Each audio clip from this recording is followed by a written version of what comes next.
అంటున్నారు తెలంగాణ సమాజం.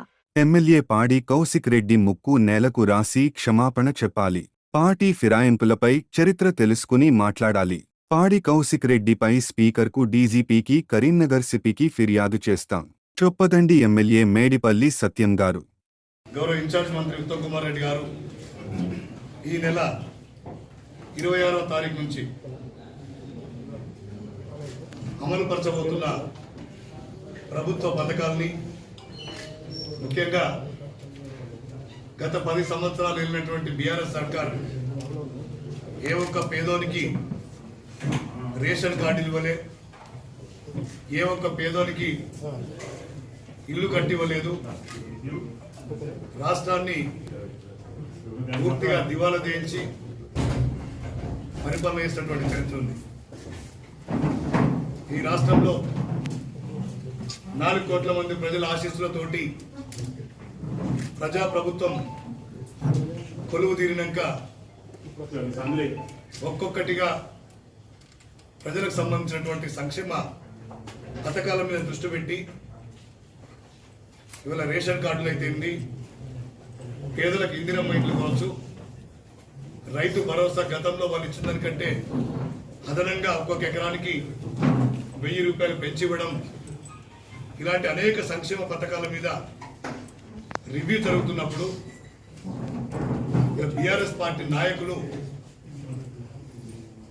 కాంగ్రెస్ పార్టీకి ఏదోళ్ళు దగ్గర అవుతుండ్రు, ప్రజలు దగ్గర అవుతుండ్రు, ఎట్టి పరిస్థితుల్లో వీళ్ళకు మంచి పేరు రాకూడదు అని చెప్పి హుజురాబాద్ ఎమ్మెల్యే పాడి కౌశిక్ రెడ్డి ఒక సైకోలాగా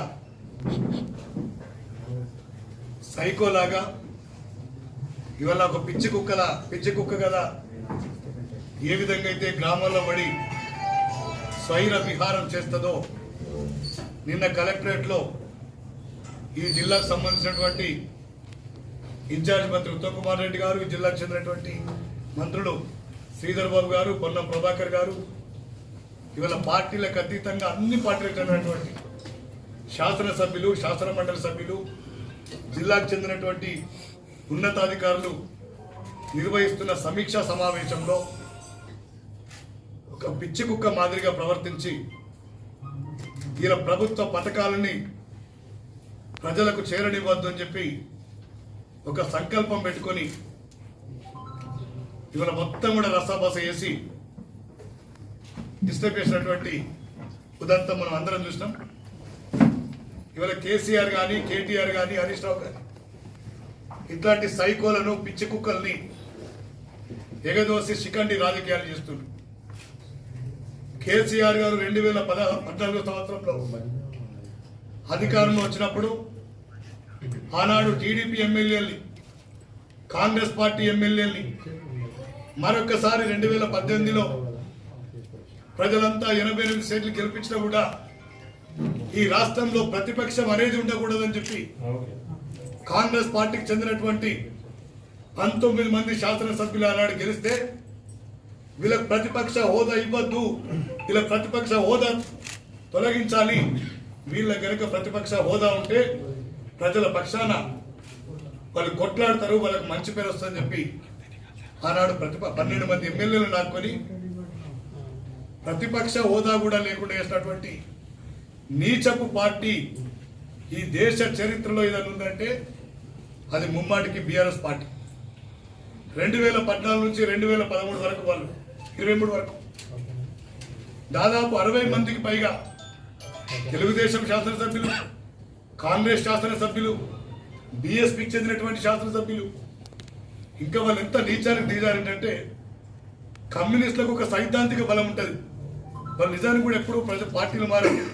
ఇలా కమ్యూనిస్టు పార్టీకి చెందినటువంటి ఎమ్మెల్యేలు కూడా ప్రలోభ పెట్టి పార్టీని మార్చినటువంటి నీచ చరిత్ర బీఆర్ఎస్ పార్టీది, కేసీఆర్. ఇలా బిడ్డ కౌశిక్ రెడ్డి, ఇలా పార్టీ ఫిరాయింపుల గురించి నువ్వు మాట్లాడదలుచుకుంటే నువ్వు మొట్టమొదట ప్రశ్నించాల్సింది బీఆర్ఎస్ పార్టీని. నువ్వు ఏదైనా ఉద్యమం చేయాలనుకుంటే బీఆర్ఎస్ పార్టీ ఆఫీస్ ముందు చేయాలి.